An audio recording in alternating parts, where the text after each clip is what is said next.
उद्या सुट्टी आहे तर मग उद्या आरामात उठूया, असा रात्री झोपताना मी खरं तर विचार केला होता. पण सकाळी पक्ष्यांच्या किलबिलाटामुळे मला जाग आली. मग रात्रभर मिळालेले उभेतून मी बाहेर आलो आणि गॅलरीत गेलो. समोरनं येणारा तांबू सूर्य माझ्या अंगात एक सकारात्मक ऊर्जा निर्माण करत होता. मग तीच सकारात्मक ऊर्जा मी माझ्याकडे घेतली आणि मी आत आलो आणि बायकोला फरमान सोडला, चहा. मनात आलं की आज सुट्टी आहे तर मग जरा फिरायला जाऊ, हॉटेलमध्ये जेवण करू, रात्री सिनेमा बघू. असा सगळा मनात विचार करत असताना तेवढ्यात बायकोने चहा दिला. मग चहाचा एक एक गोड घेत घेत मी पेपर मधली एक एक बातमी वाचायला लागलो. आणि ही एक एक बातमी वाचत असताना माझ्या डोळ्यासमोर एक भयानक अशी एक बातमी वाचण्यात आली. एका लहान 12 वर्षाच्या मुलीवर 2 युवकांनी बलात्कार केला. 12 वर्षाच्या मुलीवर बलात्कार. मन सुन्न झालं. तरी सुद्धा बातमी वाचायलाच लागलो. बातमीत लिहिलं होतं की पोलिसांनी आमच्या सूत्रांना दिलेली माहिती अशी की ही मुलगी मोगऱ्याचे गजरे विकून आपला उदरनिर्वाह करत होती. असंच ती बागेच्या बाहेर रात्री 8 वाजता गजरे विकत असताना अज्ञात 2 तरुणांनी तिला बागेतील एका झुडपामागे नेलं आणि तिच्यावर बलात्कार केला. मुलगी शुद्धीवर आल्यावर घरी येऊन घडलेला प्रकार तिने आपल्या आईला सांगितला. तरुणांविरुद्ध तक्रार नोंद केल्यानंतर पोलिसांनी तरुणांना अवघ्या 2 तासात अटक केली असून त्यांना 500 रुपये दंड आणि 2 वर्ष सक्त मजुरीची शिक्षा केलेली आहे.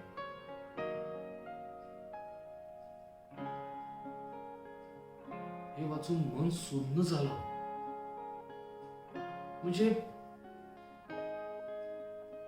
म्हणजे या जगात इतकी नीच लोक आहेत.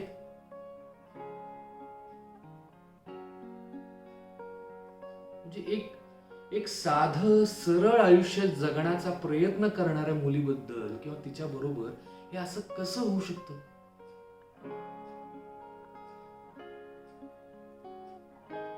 म्हणजे नुकतीच वयात आलेली किंवा नुकतीच वयात येण्याच्या उंबरठ्यावर असणाऱ्या या मुलीबरोबर असं कसं होऊ शकतं. आणि ती वयात यायच्या आधीच तिचं आयुष्य संपलेलं होतं.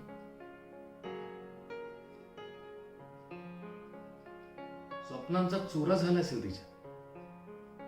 कदाचित जी क्रूर घटना तिच्या बाबतीत घडली त्याबद्दल तिला नीटच ठीक असं काही माहित पण नसेल.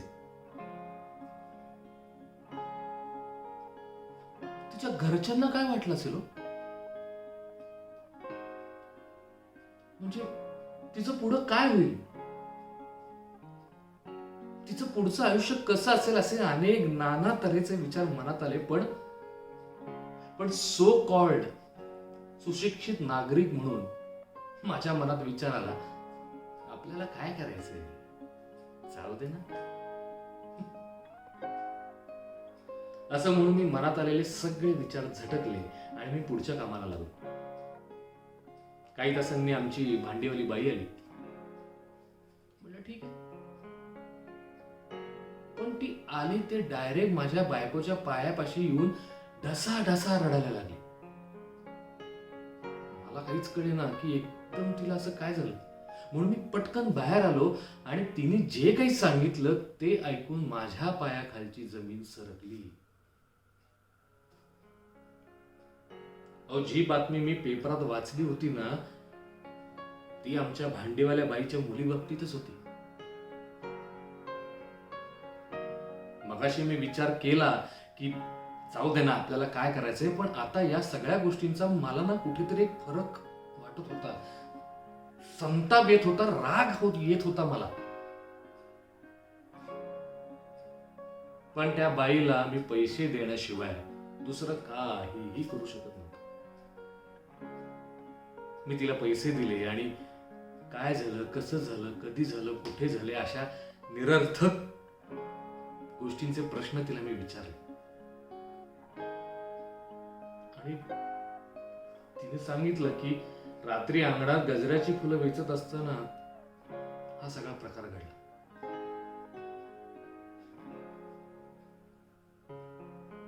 माझ्या डोळ्यासमोर नाव तिचा चेहरा चालला. निरागस गोड असा चेहरा. तिच्या उजव्या गालावर ना खळी पडायची, खूप गोड. ती हसायला लागली ना की ती खळी इतकी सुंदर दिसायची ना. 2 वेण्या, परकर पोलक आणि आणि आवाज इतका गोड होता ना तिचा.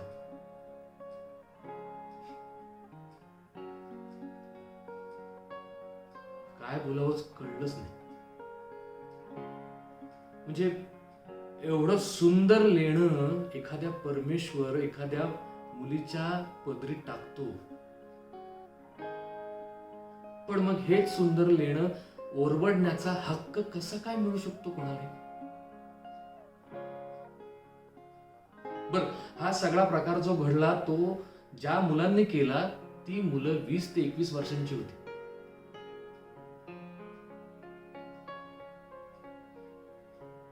त्यांच्या मनात तरी असं कसं येऊ शकतं? पोलिसांनी दिलेली शिक्षा ही योग्य होती की अयोग्य, किंवा जी शिक्षा त्यांना दिली ती पुरेशी होती का? आज अनेक जण असे नारे लावतात की अशा मुलांना रस्त्यावर फाशी द्या, उघडे करून त्यांना बांबूचे फटके द्या, नागडे करून त्यांची धिंड काढा. हो, पण याने प्रश्न सुटेल का?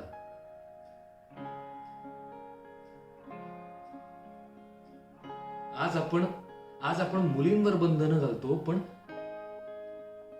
मुलांचे विचार बेफाम होत आहेत, त्याचं काय?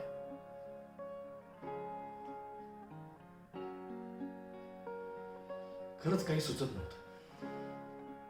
सकाळी उठून मी काय विचार केला होता आणि अवघ्या 2 तासात माझ्या समोरून काय उभं राहिलं होतं ना,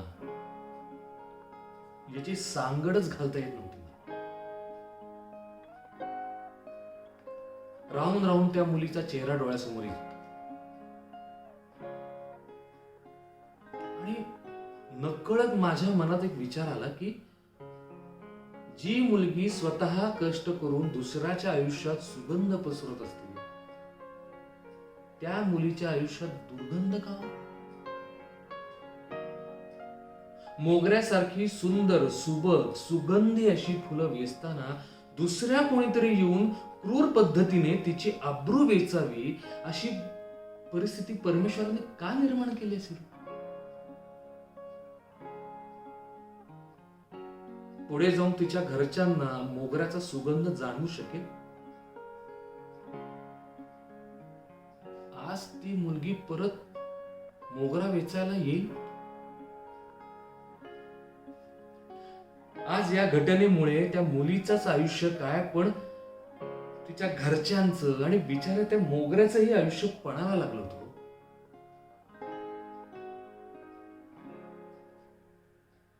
ज्या फुलांमुळे थोडाफार का होईना त्यांचा उदरनिर्वाह चालू होता, त्याच फुलांचं उमलण्याआधी निर्माल्य झालं होतं.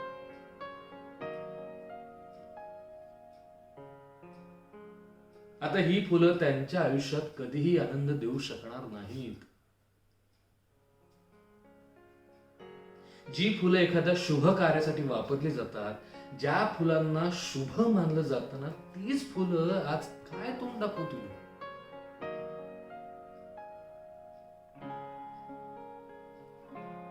असा सगळा विचार मनात येत होता आणि कधी काळी ऐकलेल्या, कधी काळी वाचलेल्या, पाहिलेल्या गोष्टी अचानक डोळ्यासमोर आल्या.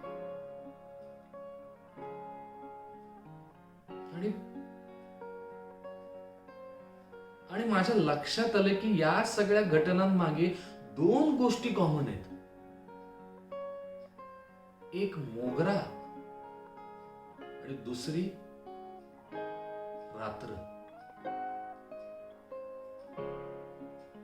हो, असं काय पाप केलं असेल या दोघांनी की त्यांच्या आयुष्यात असं वाईट प्रसंगाचे साक्षीदार होण्याची वेळ येते, अर्थात त्यांची संमती नसताना, इच्छा नसताना.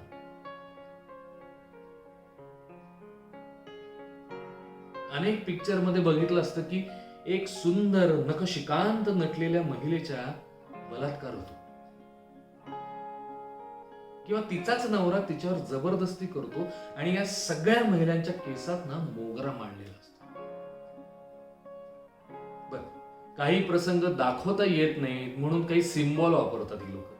जसं की प्रेयसी आणि प्रियकर एकत्र जवळ आले तर गुलाब एकमेकांना चिकटलेले दाखवतात. तसंच असे अत्याचार घडल्यावर उद्ध्वस्त झालेला मोगरा दाखवतात, चुरगळलेला मोगरा दाखवतात आणि त्या चुरगळलेल्या मोगऱ्यावर पाय देऊन कोणीतरी जातं आणि अशा अवस्थेत ती महिला पडलेली असते. का का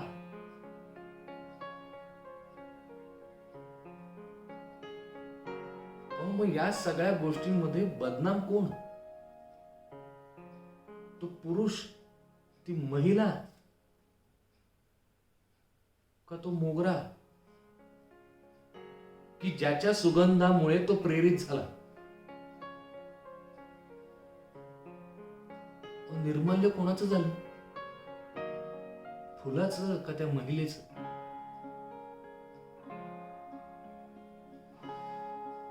आयुष्यात दोघंही बदनाम झाले असं वाटतं. बर, तसंच वेश्यावस्तीत जाताना काही पुरुष मनगटाला मोगरा बांधून जातात. का? काही कोठ्यावर तर हाताला बांधण्यासाठी मोगरा देतात. का? अरे तो मोगरा सुगंध पसरवतो, त्याचा तुम्ही असा नकारात्मक वापर का करताय? असं काय पाप केलं असतं मोगऱ्यानं म्हणून ही वेळ त्याच्यावर येते?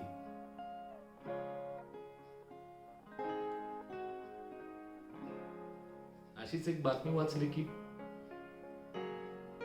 एका कुट्टलखान्यामध्ये एका अल्पवयीन वैश्याची सुटका झाली. अरे पण मला प्रश्न पडलेला की ज्या अर्थी तुम्ही तिची सुटका केली त्या अर्थी हे सगळं जे घडतंय ते तिच्या मनाविरुद्ध आहे, मग तुम्ही तिला आधीच वेश्या म्हणून कसं काय डिक्लेअर करता?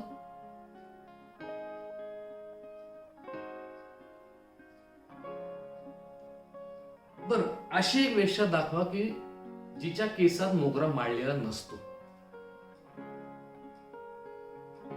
नाही म्हणजे मला वेश्या मुलींनी, महिलांनी केसात मोगरा माळा याबद्दल मला आक्षेप नाहीये, पण तो ज्या कारणासाठी माळलेला असतो ना त्या गोष्टीबद्दल आक्षेप. का त्या मोगऱ्याला बदनाम करतात लोक?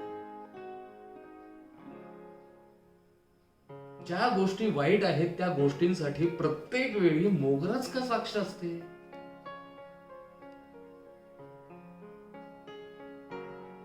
खरं सांगायचं तर अशा अनेक प्रश्नांमुळे मला ना त्या मुली इतकीच त्या मोगऱ्याची पण कीव वाटायला लागली होती. पुढचं अख्खं आयुष्य जेवढी ती मुलगी सोसणार होती ना तेवढाच आता मोगरा पण सोसणार होता. बरं, दुसरी गोष्ट म्हणजे हे सगळे प्रकार रात्रीच घडतात. का? रात्रीचा रंग काळा म्हणून काळी कृत्य ही रात्रीच घडावी असं काही अलिखित नियम आहे?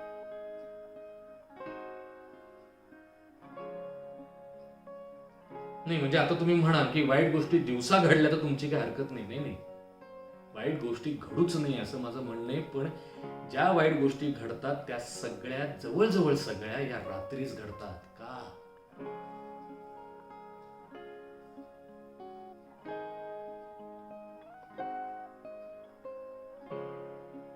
किंवा वाईट कृत्यांना आपण काळी कृत्य का म्हणतो, किंवा बेहिशोबी मालमत्ताला काळा पैसा का म्हणतो?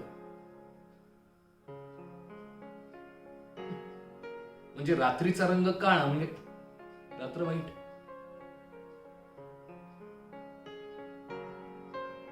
अहो, रात्र किती शिकवते खरंच. कधी जागला असाल ना अख्खी रात्र, खरंच अख्खी रात्र जर जागला असाल ना तर खरंच मी काय म्हणतोय ना हे तुमच्या लक्षात येईल.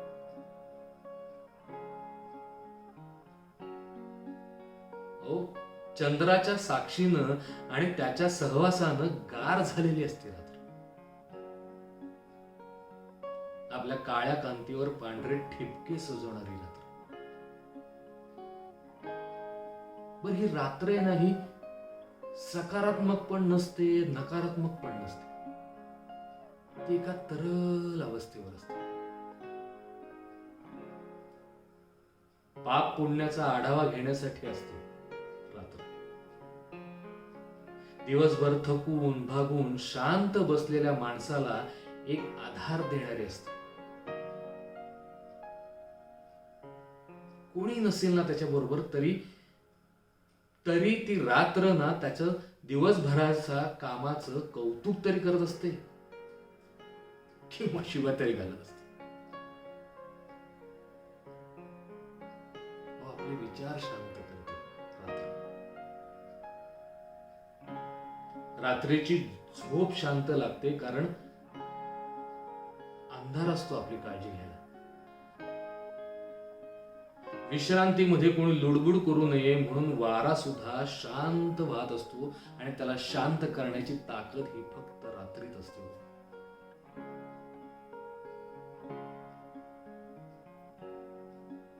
रात्री अंधारात शांत झोप लागते. चंद्राची सुद्धा रात्राला काळजी असते, त्यामुळे एक दिवस चंद्राला सुट्टी असते, आणि ती सुट्टी देण्याची ताकद फक्त रात्रीत असते.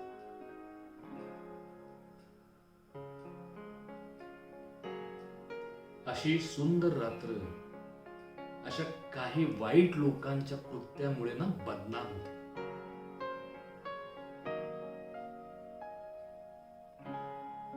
आपलं सामान चोरीला जाईल अशी भीती वाटसोराला वाटते. रात्रीची फिरण्यासाठी मुलींवर बंदी घातली जाते. आणि या सगळ्या गोष्टींमध्ये ना फक्त रात्रच बदनाम होते. हो, रात्र बदनाम होते.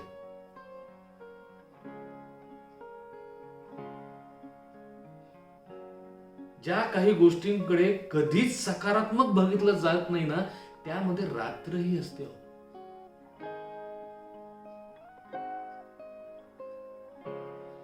असं काही दिवसानंतर मी बागेत फिरायला गेलो, आणि थोड्या वेळानं मोगरा घ्या मोगरा, सुगंधी मोगरा असा आवाज ऐकू आला मला. मी पटकन बाहेर गेलो आणि बघितलं तर तीच मुलगी पुन्हा नवीन उमेद घेऊन, डोळ्यात स्वप्न घेऊन गजरे विकत होती. हो,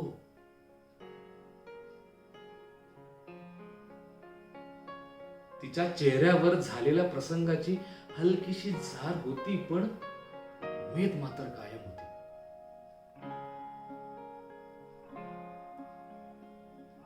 पुढे तिचं आयुष्यात कोणी सांभाळ करेल न करेल, किंवा कोणी तिच्या आयुष्यात येईल न येईल माहित नाही, पण हा सुगंधी मोगरा काय तिची साथ सोडणार नाही याची मात्र खात्री पटली.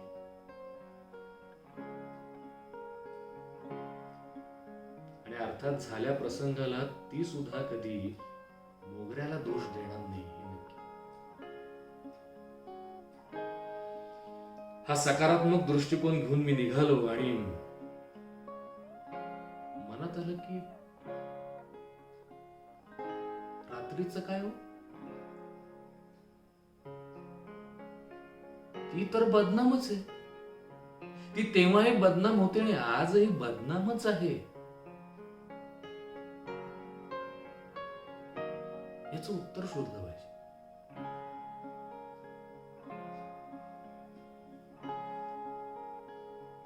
काय हो,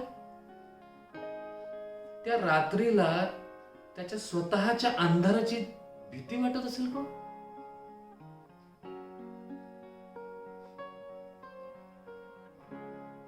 रात्र पण मान खाली घालून बसले असेल का?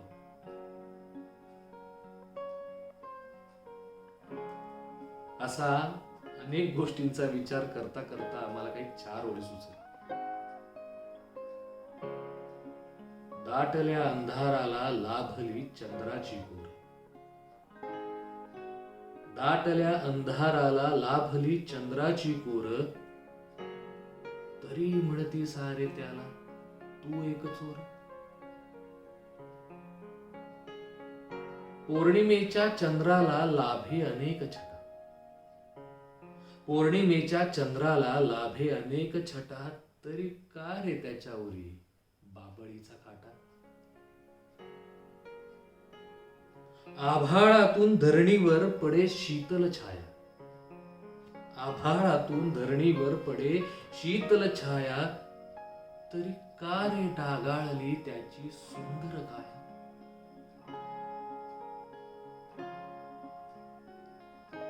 त्याच्याच हाती सारी आयुष्याची सूत्र. त्याच्याच हाती सारी आयुष्याची सूत्र, तरी का रे त्याच्या नशिबी अमावस्येची रात्र.